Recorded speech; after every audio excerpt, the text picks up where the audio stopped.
দুটো দিন পর নিজেকে দিয়েছি সেলফ প্যাম্পারিংয়ের জন্য। হলিডে থেকে এসে যেহেতু অনেক বিজি হয়ে গিয়েছিলাম, আর ভিডিও শেষে থাকছে একটা স্পেশাল সারপ্রাইজ। আসসালামু আলাইকুম সবাইকে, welcome back to Shahana Shimul vlogs. কেমন আছো তোমরা সবাই? চলে এলাম নতুন একটা ডেইলি ভ্লগ নিয়ে। আজকের ভ্লগে আমি যেটা করব, আমার সেলফ প্যাম্পারিং তোমাদেরকে দেখাবো যে ইউজুয়ালি আমি কী করি। আসলে অনেক কিছুই করা হয় কম বেশি, চেষ্টা করব কোনো একটা মাসের পুরো সেলফ প্যাম্পার তোমাদের সাথে শেয়ার করতে, যে হোল মান্থ আমি আসলে কী কী করি। বাট এখন যেটা শেয়ার করছি, মানে আপাতত যেটা করি সেটাই চলো তোমাদের সাথে শেয়ার করি।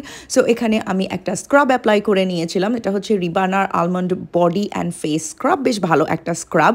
আর তারপরে আমি যেটা করলাম, মুখটাকে ধুয়ে নিয়ে আমি অ্যাকচুয়ালি অল্প একটু সোপ দিয়ে আমার ফেসের আমার মোচটাকে আমি শেভ করে নিয়েছিলাম। জি, আমি আমার মোচকে শেভ করি অ্যান্ড দেন আমি ফেস ওয়াশ অ্যাপ্লাই করে নিয়েছিলাম। এখানে আমি একটা ফোমিং ক্লেন্সার ফেস ওয়াশ আমি এখানে ব্যবহার করেছি। এবার আমি অ্যাপ্লাই করছি ফ্রেশ ব্র্যান্ডের তাদের হাইড্রেটিং টোনার। আমার হাইড্রেটিং টাইপের প্রোডাক্ট এখন বেশি ইউজ করা হয়, আমার স্কিন অনেক বেশি মনে হয় ডিহাইড্রেটেড লাগে, বয়সও বাড়ছে, তাই না? সো এরপরে আমি যেটা করি, নেক্সট স্টেপ হিসেবে আমি হ্যালোরনিক অ্যাসিড অ্যাপ্লাই করি। অ্যান্ড হ্যালোরনিক অ্যাসিড কিন্তু অলওয়েজ একটু ভেজা ভেজা বা ড্যাম্প ফেসে অ্যাপ্লাই করতে হয়, কখনো ড্রাই ফেসে অ্যাপ্লাই করা উচিত না। সো এই জন্য আমার বেস্ট সাজেশন হবে টোনারের পরে বা অন্য কোনো সেরামের পরে তোমরা হ্যালোরনিক অ্যাসিড সেরামটা ব্যবহার করো, আর এটা স্কিনকে অনেক অনেক বেশি হাইড্রেশন দেয়। আর এরপর আমি যেটা করছি, এরপর আমি এমব্রয়লিসের লে ক্রিম ময়শ্চারাইজার অ্যাপ্লাই করে নিচ্ছি আমার ফেসে।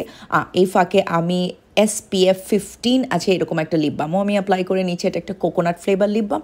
যাই হোক, আমি ময়শ্চারাইজারটাকে অ্যাজ এ মাস্ক হিসেবে ব্যবহার করছি। মোটামুটি মিনিট খানেকের মতো রাখলেই এটা স্কিনে খুব সুন্দরভাবে অ্যাবজর্ব হয়ে যায়, আর স্কিনটা অনেক সফট হয়। তোমরা মেকআপ করো বা না করো, স্কিনটা ভালো থাকে এই ময়শ্চারাইজারটা ইউজ করলে। প্রায় বছর খানেকের মতো হয়ে গেছে লাস্ট যখন এই কালারটা আমি পার্লারে গিয়ে করিয়েছিলাম, আর তারপর বাসায় আমি টোনিং করতাম। বাট যেটা হয়েছে তোমরা দেখতে পাচ্ছ, আমার রেড হেয়ারটা অরেঞ্জ হয়ে গেছে। ইউজুয়ালি আমার হেয়ারটা হচ্ছে একটু কুল টোন বার্গান্ডি টাইপের রেড, কয়েকটা শেডে থাকে, আর এখানে একদমই মনে হচ্ছে যে আমি মেহেন্দি দিয়েছি, এরকম লাগছে আর কি।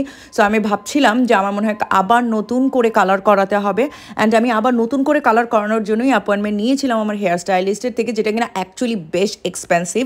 বাট মজার কথা হচ্ছে, পার্লারে যাওয়ার পরে, মানে স্যালনে যাওয়ার পরে, আমার যে হেয়ার স্টাইলিস্ট সে আমাকে বলছে যে তোমার চুলে অ্যাকচুয়ালি একটা প্রপার টোনিং হলেই হবে। তো আমি তাকে বলছিলাম আমি তো বাসাতেই টোনিং করাই, বাট ডেফিনেটলি আমরা সবাই জানি বাসায় টোনিং করা আর পার্লারে টোনিং করার মধ্যে অনেক অনেক পার্থক্য আছে। সো আমার হেয়ার স্টাইলিস্ট আমাকে বললো যে এখন তোমার এত টাকা খরচ করার কোনো দরকার নেই, তুমি লাস্ট টাইম আরেকবার টোনিং করিয়ে নিয়ে যাও, নেক্সট টাইম মানে হয়তো 6 সপ্তাহ পরে বা 8 সপ্তাহ পরে আমি যখন আবার যাবো তখন আমাকে আবার নতুন করে কালারিং করতে হবে।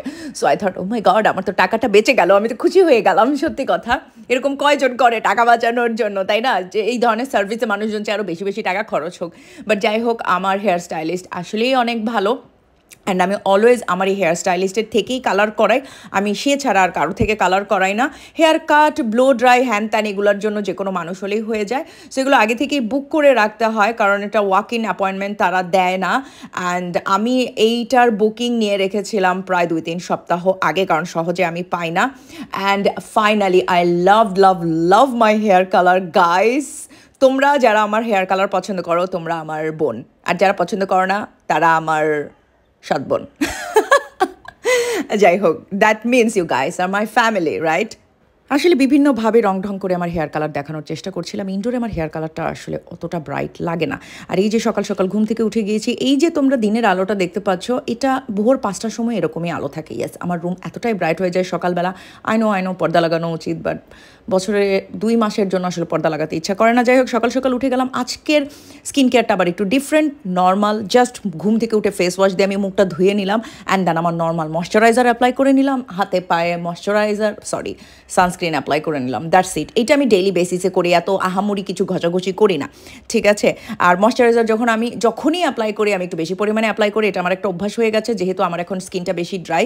সো নর্মাল থেকে একটু বেশি পরিমাণে অ্যাপ্লাই করে কিছুক্ষণের জন্য রেখে দিই, স্কিনটা মনে হয় যে একটু ভালোই সফট হয়ে গেছে। সো আজকে আমি আবারও বাইরে যাব। ইয়েস, আমি আবারও বাইরে যাচ্ছি, আর আজকে আমি করবো আমার প্যাডিকিওর। অ্যান্ড প্যাডিকিওর আমি অ্যাকচুয়ালি মান্থলি একবার করাই, এটা আমার জন্য মাস্ট, কারণ আমার পাটা হচ্ছে চাষার পা, এটা আমার আম্মু বলে। অ্যান্ড আমি এটা খারাপভাবে বলছি না, মানে আমাদের পা বেশ ওয়াইড অ্যান্ড শক্ত, অ্যান্ড পা ফেটে যায় খুব তাড়াতাড়ি। সো আমাকে literally every time in shower আমাকে ভিগোরাসলি পিউমি স্টোন দিয়ে আমার পাটাকে ঘষতে, মানে সিমেন্ট যেভাবে ঘষতে হয়, সিমেন্ট দিয়ে ওইভাবে আমার পাকে ঘষতে হয়। সো এই জন্য মান্থলি একবার আমার পেডিকিওর করা মাস্ট। আমি মান্থলি একবার পেডিকিওর করালে নেলস কিন্তু সবসময় করাই না। নেলসটা আমি দেখা যায় কয়েক মাস পর পর করাই, স্পেশাল কোনো কাজ বা অকেশন এই টাইপের কিছু থাকলে।